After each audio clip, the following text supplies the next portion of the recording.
శ్రీమాత్రే నమః. శ్రీ గురుభ్యో నమః. శివే శృంగారాద్రా తదితరజనే కుత్సనపరా సరోషా గంగాయాం గిరిసనయనే విస్మయవతి హరాహిభ్యో భీతా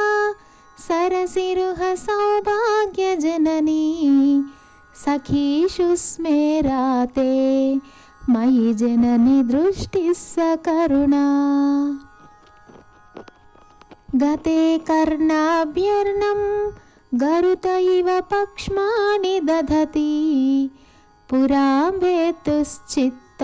ప్రసమరస విద్రావణ ఫలే ఇమే నేత్రే గోత్రా ధరపతి కులోత్తం సకలికే తవా కర్ణా కృష్ణ స్మరసర విలాసం కలయతః విభక్తత్రైవర్ణ్యం వ్యతికలితలీలాం జనతయా విభాతి త్వన్నేత్రత్రితయమిదమీశానదయితే పునఃస్రష్టుం దేవాన్ ద్రుహిణ హరిరుద్రానుపరతాన్ రజసత్వం బిభ్రత్తమయితి గుణానాం త్రయమివ పవిత్రీకర్తుం నః పశుపతి పరాధీన హృదయే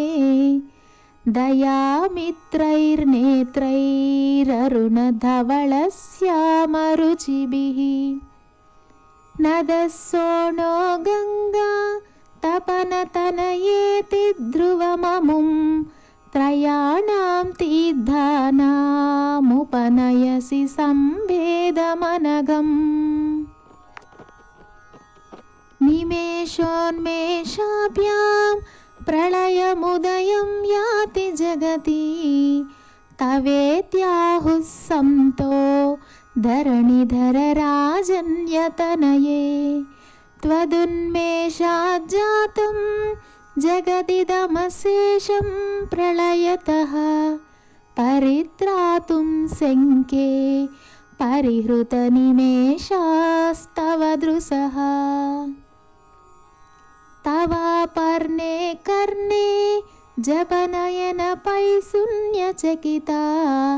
నిలీయంతే తోయే నియతమనిమేషాస్సఫరికాః ఇయం చ శ్రీర్భద్రచ్చదపుటకవాటం కువలయం జహాతి ప్రత్యూషే నిశి చ విఘటయ్య ప్రవిశతి దృశాద్రాఘీయస్య దరదళిత నీలోత్పలరుచ దవీయాంసం దీనం స్నపయ కృపయా మామపి శివే అనేనాయం ధన్యో భవతి న చ తే హానిర్యత వనే వా హర్మ్యే వా సమకర నిపాతో హిమకరః అరాళం తే పాళీ యుగళమగరాజన్యతనయే నకేశమాదత్తే కుసుమశరకోదండకుతుకం తిరశ్చీనో యత్ర శ్రవణపథముల్లంఘ్య విలసన్ అపాంగవ్యాసంగో దిశతి శరసంధానదిషణాం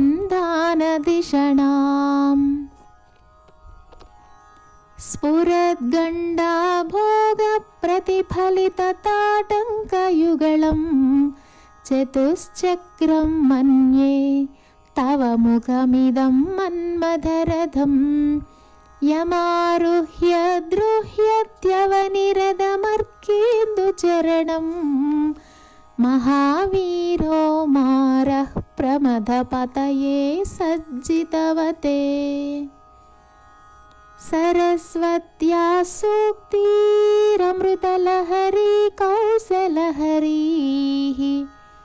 పిబంత్యా సర్వాణి శ్రవణచులుకాభ్యామవిరలం चमत्कारश्लाघा